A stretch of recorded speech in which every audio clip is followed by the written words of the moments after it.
আসলেও coaching licence হচ্ছে আমি 2020 থেকে হচ্ছে আমি গ্রাসরুট করছি। তারপর হচ্ছে 21-এ হচ্ছে সি লাইসেন্স করছি।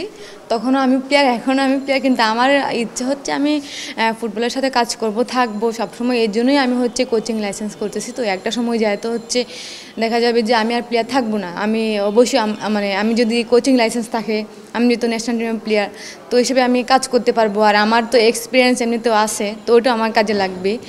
তো আমি তো ভুটানে ছিলাম, তো ওখানে হচ্ছে আমি যেহেতু সি লাইসেন্স করছি, এখন বি লাইসেন্স করার সুযোগ আছে। আমি সিতে যেহেতু ফার্স্ট করছি, তো শুনলাম যে লাইসেন্সের শুরু হয়েছে। তারপর টিটু স্যার কল দিয়েছে, কথা হয়েছে ওনার সাথে।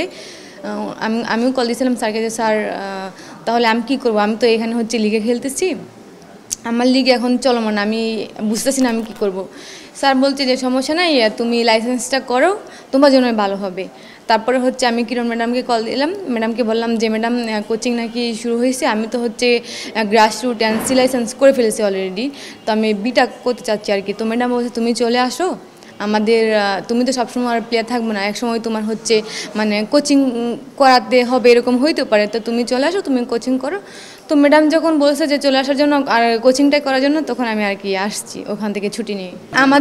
আমাদের খেলা হচ্ছে 30 তারিখে একটা, আর 30 তারিখে হচ্ছে সাবিনা আপুদের সাথে আমাদের মানে খেলা আছে আর কি। তো এখন তো লম্বা একটা গ্যাপ, আমি এই জন্য আর কি আসছি। আসলে এটা তো আপনারাও স্বপ্ন দেখেন, আমরাও স্বপ্ন দেখি, সবসময় আমরা করে আসছি যে আমরা যেহেতু সাউথ এশিয়াতে ভালো কিছু করছি, তো আমাদের স্বপ্ন ছিল যে এশিয়াতে ভালো কিছু করা। তো অলরেডি ওরা করে ফেলছে, আমরা অনেক শুনে এটা অনেক খুশি হয়েছি, অনেক ভালো লাগছে। সেটা ভালো লাগতো, কিন্তু সবসময় তো মানুষ সবটা পায় না, সব কিছু পায় না, কিছু কিছু জিনিস ছেড়ে দেওয়া লাগে, মেনে নেওয়া লাগে। ওইটা আমি শিওরি বলতে পারতেছি না, কারণ হচ্ছে ফার্স্ট পার্ট হচ্ছে জুলাই আর সেকেন্ড পার্ট হচ্ছে আগস্টে। তো এই মুহূর্তে আমি কোনো কিছু শিওর বলতে পারতেছি না কি হবে।